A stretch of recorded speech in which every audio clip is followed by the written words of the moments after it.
Ici, vous avez figuré sur cette petite pièce qui montre les vertèbres. Là, c'est un tout petit bout. Les disques qui sont entre les vertèbres. Alors, dans la pathologie discale, c'est-à-dire que ce soit les lumbagos sans hernie ou les lumbagos avec hernie, les hernies discales, c'est un aplatissement de cette partie des disques. C'est-à-dire que quand le disque va se rétrécir, alors ici c'est très lâche à la sortie, mais c'est beaucoup plus serré que ça, c'est beaucoup plus ajusté que ça.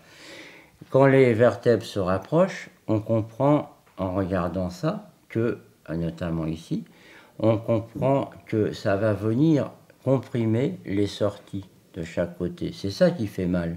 C'est ça qui donne ces douleurs avec ces fameux trajets de sciatique qui sont de deux types selon la hauteur de la compression, c'est-à-dire selon les vertèbres qui sont impliquées. J'arrivais plus à marcher, j'avais une sciatique, c'était l'horreur.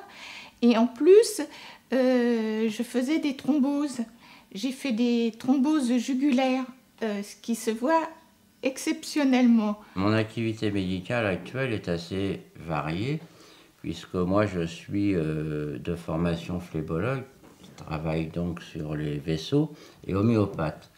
Et je m'intéresse aussi depuis 10 ans à une autre technique qui est celle de l'injection d'eau de mer, qu'on appelle le quinton, pour les problèmes de dos essentiellement.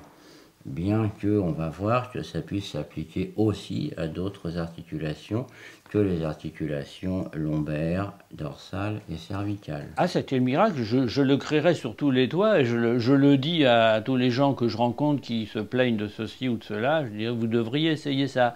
Bon, évidemment, les gens vous regardent un petit peu avec des yeux quand même et une attitude circonspecte lorsqu'on leur dit qu'il s'agit d'eau de mer stérilisée, ceci, cela. Bon, on sent tout de suite une prudence et un recul. Mais bon, je les plains de ne pas essayer.